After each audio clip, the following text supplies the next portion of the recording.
Thursday, 2:15 a.m. It was closing time at Danny's Diner in Lower Chicago.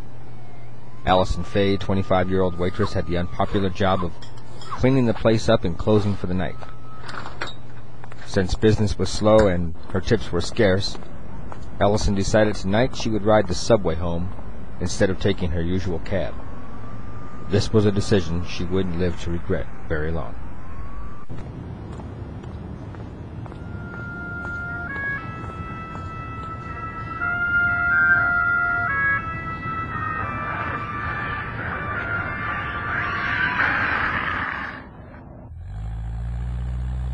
I was on my way to cover a story about a local fireman who was rescued by his dog when the call came over my police scanner about Allison's death. I figured there was no harm in taking a look, so I drove by the newly opened section of the subway where the body was discovered.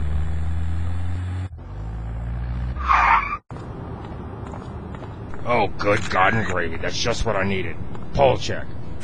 How did you get... What are you doing here? Well, looking for some answers for starters. So what happened? Look, we won't have any answers until the coroner gets through with her.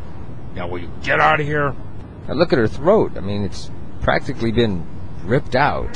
What could have done that down here? Look, I know the rats are big, but come on. I'm warning you, Polchak. Did anyone see anything? It looks like some kind of wild animal got to her.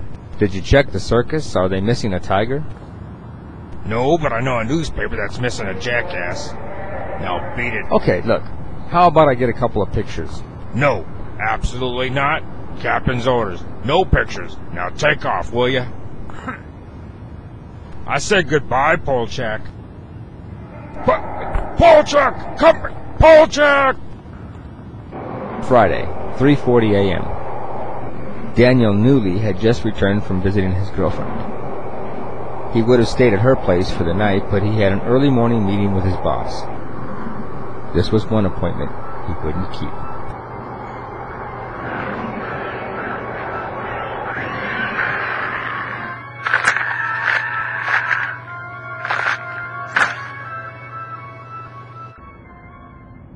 When I heard the grisly details about Mr. Newley's unfortunate demise, throat ripped from the body, I decided to call on an old friend of mine at the county courthouse. Jim Tomlinson is a records keeper and the personal assistant to the chief coroner for the city. I had several questions I wanted to ask him. You know, Carl, this is strictly off the record. I could be fired just for talking to you. Oh, sure, Jim, sure. You know me. Yeah, and that's what worries me. Look, they're saying some sort of wild animal must have attacked these people. Well, that's the official story. But that doesn't make sense. Why is it that only their throats were chewed up? And how did a wild animal get on and then get off a subway car without being noticed? Look, a wild animal doesn't. Carl, the bites weren't made by any escaped wild animal. They were made by a man. What? Then why the cover-up? Why hasn't the city started a manhunt or something? Because there's something else. There's something they can't explain. You see the bite marks? There was decayed human flesh around the wounds, Carl. So? After all, these people were deceased. The flesh didn't belong to the victims. It's as if they were killed by... It's as if they were killed by a dead man. Upon hearing the news from Jim, I decided to pay a visit to a man I considered to be the leading authority on matters of the supernatural, even though most people would call him a crackpot. Dr. Richard Wiley ran Chicago's largest library concerning the occult, the supernatural, and ghosts. As a matter of fact, it was the only library concerning the occult, supernatural, and ghosts. Oh, Carl, it's you. What can I do for you, my old friend? I explained to the good doctor all of the information I had about the deaths and the condition of the wounds. Yes, I see. Then the stories I heard were true. What stories? The workers in the subway said they saw something below the ground as they were digging out that new section of track. The story goes that as they were digging the new section, they unintentionally dug through some sort of unmarked grave. According to the press release, they actually found a casket down there, but it was quite empty. Yeah, I remember reading about that on the news wires. Anyway, later on, the workers claimed they saw someone horribly disfigured lurking in the area. Well, Doctor, if it's true, and a dead man came back and did commit these murders, how could he be stopped? I mean, he's already dead. There is only one true way to destroy the undead, Carl. The flesh must be completely and utterly consumed.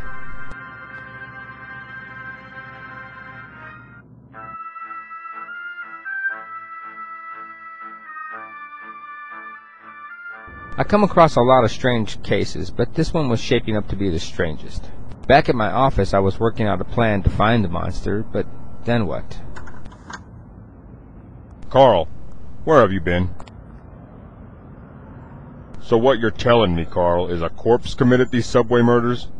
Why, I suppose he got lonely and felt the need for some company? Tony, you talk like you don't believe me. Oh, I believe you, Carl. I believe you're a nut.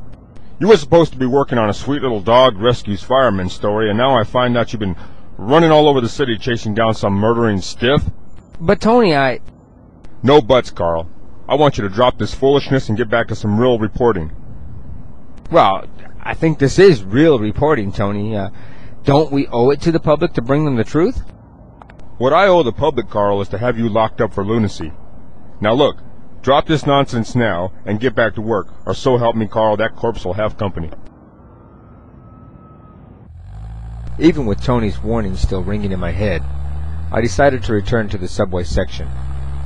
I figured I would start my search in the construction workers' temporary shelter, about halfway down a section of track.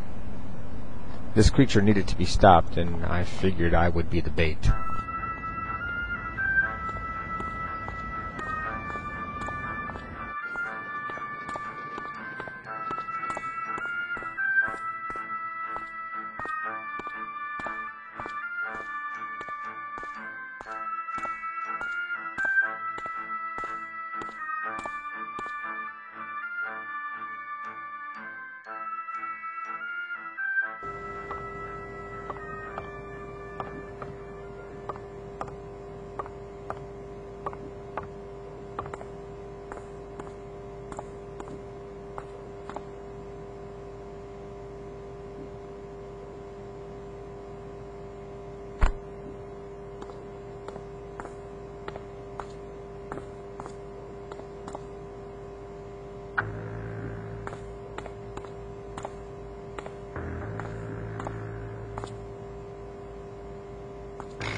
There is only one true way to destroy the undead, Carl.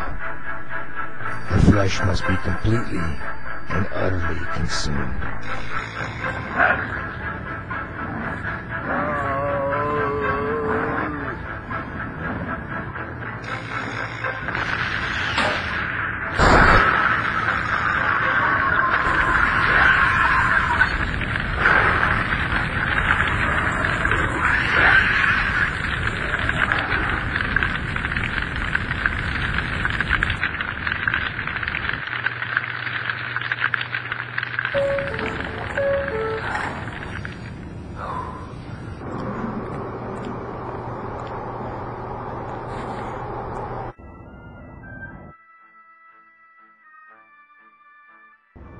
After the fire in the subway tunnel was extinguished, the police chief and the fire marshal checked the area thoroughly. The body of my grotesquely animated friend was nowhere to be found. I wonder if he was completely consumed in the fire. or if he's still down there, waiting.